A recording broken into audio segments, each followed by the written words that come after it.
तारीख को हमारा एमपी का रिजल्ट आ चुका। अब हम इसका एनालिसिस देखते हैं कि कौन सी रैंक तक कौन सा कॉलेज गया है और क्या सारी चीजें हैं। ठीक है, अब अगर ऑल इंडिया रैंक, यहाँ पर मैं आपको बोलने वाली थी कि मैंने ऑल इंडिया का भी रिजल्ट आ चुका है। इसका लिए मैंने आज 9 तारीख को इसलिए बना रही हूँ क्योंकि आज डबल ए ट्रिपल सी का जो सेकेंड राउंड है उसका रिजल्ट अलॉट आ चुका है, अलॉटमेंट लिस्ट आ चुकी है उसकी, तो आप उसको चेकआउट कर सकते हैं और उसका कंपैरिजन भी इस वीडियो में मैं आपको बताने वाली हूँ और कहाँ तक कौन सी रैंक गई है, जिससे आपको बहुत हेल्प समझेगी कि कहाँ तक लोग जा रहे हैं या क्या एनालिसिस इसका बन रहा है। ठीक है, तो चलो हम देखते हैं। जैसे कि फर्स्ट रैंक यहाँ पर है ऑल इंडिया रैंक 92 की। अब ऑल इंडिया रैंक जिसकी 92 है उसको पंडित खुशीलाल से यूआर की सीट अलॉट होके स्त्री प्रसूति मतलब उसकी चॉइस रही होगी। अब इसको एक चीज देखो, एक जैसे कि ये ऑल इंडिया रैंक 92 है, ये डबल ए ट्रिपल सी का सेकेंड राउंड है, इसलिए इस वीडियो को लास्ट तक देखना कि आपको सारी चीजें मैं क्लियर आउट करके दे रही हूँ कि कहाँ से कौन सी चीज समझनी है आपको और कहाँ तक क्या जा सकता है। ठीक है, बहुत कंपेर इसमें मैं आपको थोड़ा कंपैरिजन करके बता दूंगी। अगर आप इसका फुल डिटेल्ड कंपैरिजन चाहते हैं तो आप मुझे कमेंट डाउन कर देना, मैसेज कर देना, पर्सनली बताना तो पर्सनली बता देना। मैं पूरा डिटेल एनालिसिस मैंने बना लिया है और अब आपके लिए ये वीडियो में प्रिपेयर करके दे रही हूँ। पहले तो इसमें हम एमपी का देखेंगे, स्टार्टिंग की रैंक का कंपैरिजन मैं आपको बताती हूँ। ठीक है, ये सेकेंड राउंड का इसका रिजल्ट है। यहाँ पर अब हम देख रहे हैं कि उन्हें क्या अलॉट हुआ है। उन्हें स्त्री प्रसूति अलॉट हुआ, वो भी कहाँ का, जामनगर। और अगर आपने मेरा प्रोफाइल वाला वीडियो देखा है कि हमें प्रोफाइल पे कैसे काम करना है, और अगर वो इनकी भी सोच होगी तो वो क्या करेंगी, एमपी का कॉलेज नहीं लेंगी और कॉलेज कहाँ का लेंगी, जामनगर का। और अगर वो एमपी से बिलोंग करती है, ऑब्वियसली डोमिसाइल में लिखा गया है, तो वो क्या करेंगे, अपने घर के पास वाला सोचेंगी। और बहुत ज्यादा पैसों का भी फर्क है। पैसों का कैसे फर्क है, यहाँ पर स्टाइफंड है 75,000 और एमपी में 50K के प्लस है। ठीक है, तो बहुत ज्यादा डिफरेंस आ जा रहा है। अब इनकी मेंटालिटी पे डिपेंड करता है कि इनकी प्रायोरिटी क्या है, या इन्हें पास रहना है या इन्हें नेशनल इंस्टीट्यूट जो लोगों को नहीं मिलता है वो इन्हें अलॉट हुआ है। फर्स्ट राउंड में इन्हें कुछ अलॉट नहीं हुआ था, लेकिन अब इन्हें अलॉट हुआ है। ठीक है, चलते हैं हमारे एमपी के ही राउंड पे। तो फर्स्ट वाली को जैसे कि यहाँ पर उनकी ब्रांच प्रेफरेंस तो हमें समझ में आ गई कि उनको पीटीएसआर ही चाहिए। ठीक है, अब वो यहाँ से लेंगी या वहां से लेंगी वो उन पे डिपेंड करता है।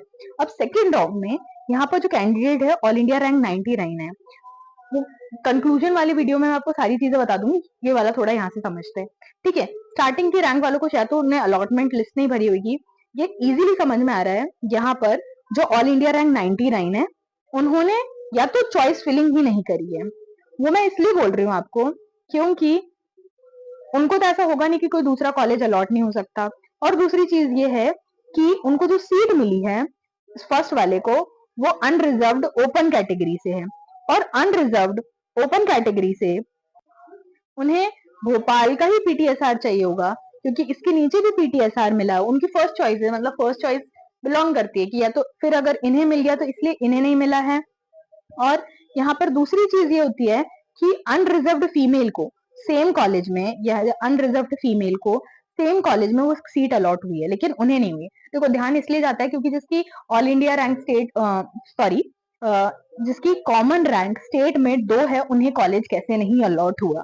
ठीक है, क्योंकि अनरिजर्व्ड एक्स फीमेल, क्योंकि ये ओबीसी कैटेगरी की कैंडिडेट है तो इन्हें अनरिजर्व्ड फीमेल कोटा नहीं अलॉट होगा, इन्हें अनरिजर्व्ड का ओपन कोटा अलॉट हो सकता है। और अनरिजर्व्ड का फीमेल कोटा कितने नीचे तक गया है इस वीडियो में हम आपको मैं समझाने वाली हूँ कि कहाँ तक जाने वाला है अनरिजर्व्ड का फीमेल। अगर आप जनरल फीमेल हैं, आपके चांसेस किसी और कैटेगरी से सबसे ज्यादा है, कहाँ तक इसका कट ऑफ गया, ये सारी चीजें हम देखेंगे। ठीक है, एक तो ओबीसी कैटेगरी की कैंडिडेट्स बहुत ज्यादा है, मैं आपको हमेशा समझाती हूँ। महाराष्ट्र में भी हमने ये सेम चीज देखी थी कि ओबीसी के कैंडिडेट्स कितने ज्यादा है। तो या तो इन्हें यही प्रेफरेंस भरा होगा या तो इन्होंने फिर उसके बाद चॉइस फिलिंग नहीं करी होगी। हम सिर्फ एक जो बेसिस हमें दिख रहा है इस पे, क्योंकि इन्हें बहुत अच्छा कॉलेज अलॉट हुआ है, कहाँ का अलॉट हुआ है वो देखते हैं। देखिए, ऑल इंडिया रैंक 99 को कॉलेज अलॉट हुआ है हमारा जामनगर का, इटरा अलॉट हुआ है, वो भी शल्य, और उन्होंने उसको अपग्रेड करा है। अब वो एनआईए का उन्हें काय चिकित्सा अलॉट हुआ है, तो ऑब्वियसली वो एनआईए का काय चिकित्सा लेंगी। या तो उन्हें वो फर्स्ट राउंड अलॉट नहीं है, हम सिर्फ इमेजिनेशन कर सकते हैं, या तो उन्हें चॉइस फिलिंग नहीं करी और या तो उन्हें ओपन कैटेगरी का जो सीट है वो अलॉट नहीं हुई है। और उन्हें बहुत अच्छी सीट अलॉट हुई है जो कि है हमारी एनआईए का काय चिकित्सा।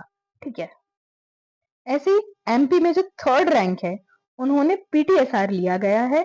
कहाँ से लिया है? उनको ईडब्ल्यूएस फीमेल है, लेकिन उन्होंने अपना रिजर्वेशन का कोई फायदा नहीं उठाया, क्योंकि इनसे ज्यादा रैंक में किसी को भी, जो उज्जैन का कॉलेज है, उज्जैन का पीटीएसआर किसी को नहीं मिला है, इसलिए उन्होंने, उनके पास ईडब्ल्यूएस का रिजर्वेशन था, लेकिन वो ओपन से उनने सीट उठाई है। ठीक है, अब उनको देखते हैं हम कि ऑल इंडिया में कौन सा कॉलेज। यहाँ पर आप देख रहे हैं 151 जो उनकी ऑल इंडिया रैंक है वो मिसिंग है।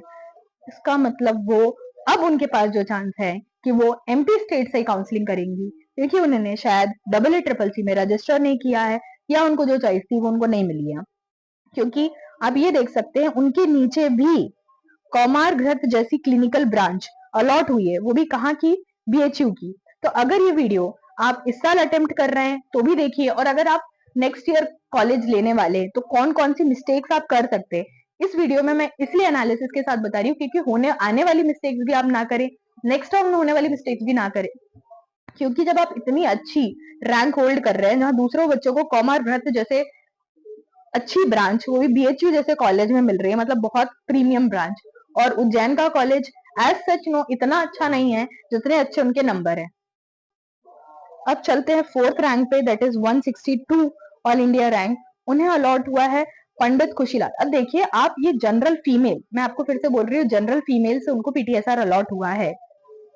सेम देखते हैं 162 ऑल इंडिया रैंक, उन्हें पहले मदन मोहन कॉलेज से कौमार व्रत ब्रांच अलॉट हुई थी, लेकिन उन्होंने रिपोर्ट नहीं किया। अब यहाँ पर रिपोर्ट नहीं किया था, इसका मतलब है उन्होंने यहाँ से फ्री एग्जिट ले लिया। फ्री एग्जिट लेने के बाद आप क्या हो जाते हैं, अल्टीमेटली आप सेकेंड राउंड के लिए एलिजिबल हो जाते हैं। ये सिर्फ फर्स्ट राउंड में था, सेकेंड राउंड में ऐसी कोई चीज नहीं होने वाली है। हमने अच्छे से जो रूल्स एंड रेगुलेशंस वाली वीडियो बनाई थी उसमें आप ये चीज समझ सकते हैं, इसलिए यहाँ पर लिखा गया है नॉट रिपोर्टेड। और उन्होंने, अब उन्हें जो कॉलेज अलॉट हुआ है वो है जामनगर, हमारा इटरा अलॉट हुआ है उन्हें, और उसमें भी उनको बहुत प्रीमियम शालाक्य में नेत्र अलॉट हुआ है। अब वो उन पे डिपेंड करता है कि वो कौन सा कॉलेज लेने वाली है, या तो वो हमारा पंडित खुशीलाल से टीएसआर कर सकती है, या इतने प्रीमियम इंस्टीट्यूट से शालाक्य जैसी ब्रांच कर सकती है, ये उन पे डिपेंड करता है। देखिए ऐसे कैंडिडेट्स ही होते हैं जिनके पास दो दो जगह से सीट्स होती हैं। ये कुछ कंपैरिजन थे। अब फिफ्थ रैंक पे चलते हैं, इन्होंने क्या अलॉट किया है? वैसे तो उनके पास रिजर्वेशन है, ईडब्ल्यूएस है, पर उन्हें भी जो सीट अलॉट हुई है वो ओपन कैटेगरी से काय चिकित्सा अलॉट हुआ है, हमारा केसी अलॉट हुआ है उनको पंडित खुशीलाल से। ठीक है, उन्होंने 190 वालों ने, या तो उनकी जो ब्रांच प्रेफरेंस थी, कॉलेज प्रेफरेंस थी, उन्हें नहीं मिली है ऑल इंडिया में उनका, या तो रजिस्ट्रेशन नहीं किया। हम सिर्फ इमेजिनेशन के बेसिस पे बता सकते हैं, उनके रैंक के बेसिस पे बता सकते हैं कि या तो उन्हें नहीं मिला है। ये तो हो गई टॉप 5 की बात। अब मैं हमेशा की तरह आपको बताती हूँ एनालिसिस इस वीडियो का, ठीक है, कि कहाँ तक हम जा सकते हैं। तो सबसे पहले चलो पीछे से देख लेते हैं कि अब जब हमने इसका मैट्रिक्स आई थी, सीट मैट्रिक्स आई थी, तब हमने बोला था कि जो क्वालिफाइंग मार्क्स है that is 86, for open categories it is 100, लेकिन ओबीसी एससी एसटी के लिए जो जो क्वालिफाइंग नंबर था दैट इज 86, तो उसमें कौन को कॉलेज अलॉट होगा और उन्होंने क्यों क्वालिफाई किया, और क्वालिफाइंग नंबर भी किसके लिए इंपॉर्टेंट होते हैं। ठीक है, जैसे कि यहाँ आपको देखने को मिलेगा कि उन्हें तो नहीं, लेकिन जिनके नंबर 89 है उन्हें क्या, वो कैटेगरी एसटी से बिलोंग करते हैं, और उन्हें शालाक्य तंत्र का नेत्र रोग, जो कि बहुत अच्छी ब्रांच है, मानसरोवर के कॉलेज में अलॉट हुआ है।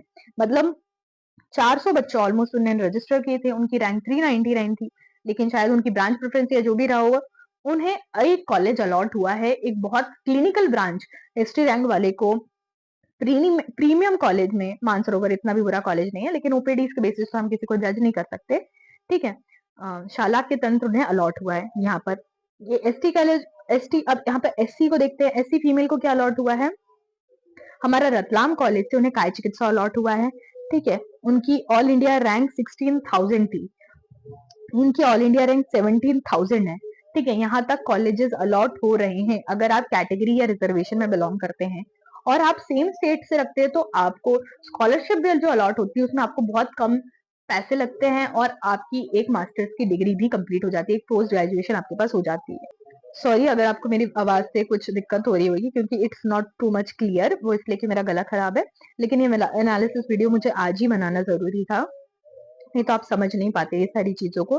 तो जैसे कि हमने रतलाम का पंचकर्म भी अलॉट हुआ है, रतलाम का काय चिकित्सा भी अलॉट हुआ है, ठीक है। ओबीसी कैटेगरी वाले का अब लास्ट ओबीसी कैटेगरी को अगर प्राइवेट कॉलेज अलॉट हुआ है तो वो कितनी 15,000 रैंक पे हुआ है। एसटी को कब अलॉट हुआ है 17K प्लस में। एससी को कब अलॉट हुआ है तो लास्ट जो अगर बात करें तो 16K में। और ओबीसी को अगर प्राइवेट कॉलेज अलॉट हुआ है और ये सारी क्लिनिकल ब्रांचेस है, आप देखिए काय चिकित्सा, पंचकर्म, यही सब ने कॉलेज की ब्रांच ली। इसके ऊपर वाले हैं सेम कॉलेज में आप देखेंगे कि इससे ऊपर भी नॉन क्लिनिकल अटेम्प्ट करे हैं लोगों ने, जबकि फीस पे भी डिपेंड करता है। ठीक है, क्योंकि नॉन क्लिनिकल की फीस कंपैरेटिव कम होती है एज कम्पेयर टू क्लिनिकल। ठीक है, ऑलमोस्ट डबल का भी फर्क है रानी दुलैया जैसे कॉलेज में। ठीक है, तो फिर आते हैं हम मीडियोकर रेंज में बाद में। ठीक है, अभी आप देखते चलिए ओबीसी को मानसरोवर का समिता अलॉट हुआ है। ऑब्वियसली इनको शाला की इनकी प्रेफरेंस में नहीं होगा, तभी इन्होंने ऊपर रैंक के होने के बावजूद, या तो वो सीट एसटी की है, सॉरी फॉर इनकन्वीनियंस गाइस। ठीक है, इसके पार्ट 2 में मैं आपको पूरी डिटेल दे दूंगी। अभी मेरा गला मेरा बिल्कुल साथ नहीं दे रहा है, तो जल्दी से जल्दी मैं इसका पार्ट 2 आपके लिए अपडेट करूंगी। और मैं आपको बता देती हूँ ऑलमोस्ट बड़ा बड़ा, क्योंकि इसका डिटेल मुझे समझाना बहुत जरूरी है आपके लिए, लेकिन मेरे गले में इतनी सहन शक्ति ही नहीं लग रही है। जो मेन चीज है इस वीडियो की वो देख लेते हैं सबसे पहले। ठीक है, कि अगर SC ST को मैं फिर से बता दूंगी, हर कैटेगरी के लिए बता दूंगी। जो मैंने स्टार्टिंग में वीडियो आपके लिए जो बोला था कि मैं आपको सबसे पहले बताऊंगी कि जनरल फीमेल का कहाँ तक गया है, तो वो मैं ये यहाँ की बात कर रही थी। जैसे कि जिनकी ऑल इंडिया रैंक 1154 है, उन्हें लास्ट कॉलेज अलॉट हुआ है, और वो भी उन्हें अनरिजर्व्ड मतलब जनरल फीमेल की सीट अलॉट हुई है। ठीक है, 1155 को भी हमारी जनरल फीमेल की सीट अलॉट हुई है।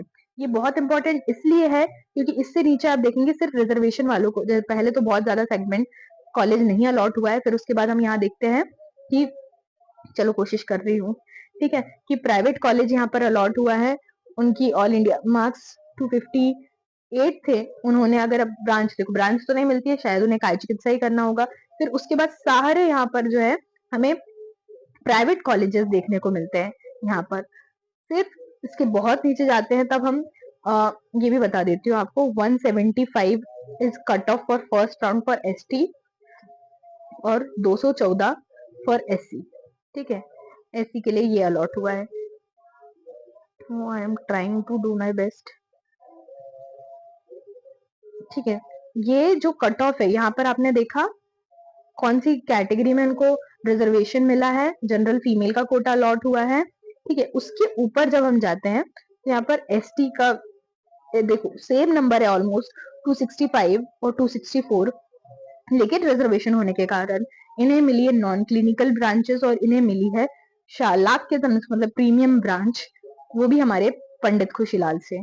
ठीक है, उसके ऊपर भी सेम है, एससी वाले के साथ भी यही है, उनको पंचकम अलॉट हुआ है। सीट मैट्रिक्स से इजीली, जिन्होंने मेरा सीट मैट्रिक्स वाला वीडियो देखा होगा उन्हें ये चीज समझ में आ गई होगी, जिन्हें जहां पर रिजर्वेशन। अब हमें देखते हैं यहाँ पर कि जो लास्ट ओबीसी की रैंक गई है, हमने देख ली जनरल फीमेल की जो की गई है 264 नंबर। ठीक है, 264 number, 1155 is the last rank. ठीक है, अब मेल में अगर इसकी बात करें, ये तो फिर से हमारी वही सीट है जो हमने नीचे देखी थी अनरिजर्व्ड फीमेल की। अनरिजर्व्ड ओबीसी मेल का कहाँ पे कट ऑफ गया है, तो ओबीसी मेल का कट ऑफ गया है 888। ठीक है, ओबीसी मेल क्लियर हो गया, जनरल फीमेल क्लियर हो गया, तो उन्हें क्या मिला है 888 में ओबीसी मेल को कॉलेज अलॉट हुआ है रीवा का संहिता। तो ओबीसी मेल का कट ऑफ या ओबीसी ओपन कैटेगरी का कट ऑफ जो है वो ज्यादा है as compare to unreserved female. यहाँ पर फीमेल कोटा लगने के कारण वो गया है। ठीक है, और SC ST का कट ऑफ तो हम देखेंगे। इस वीडियो को आप इतना देखो, मैं जल्दी ही इसका पार्ट 2 अलॉट करती हूँ, डालती हूँ कि इसका पूरा एनालिसिस मैंने बना के रखा है। बस मुझे थोड़ा मेरा गला साथ दे दे, मैं आपके लिए पार्ट 2 में इसको पूरी तरीके से क्लियर कर दूंगी। कंपैरिजन हमने सिर्फ 5 का देखा, मैं और का भी देखूंगी, कहाँ पर कौन सी रैंक गई है, पूरा आपको फुल प्रूफ वीडियो देने वाली हूँ। और ऐसे इन्फॉर्मेटिव वीडियोस के लिए आयुर प्रेरणा को सब्सक्राइब करना मत भूलना, ताकि आगे किसी भी तरीके की आपसे कोई गलती ना हो और एक क्वालिटी कंटेंट आपको मिल जाए। Thank you so much.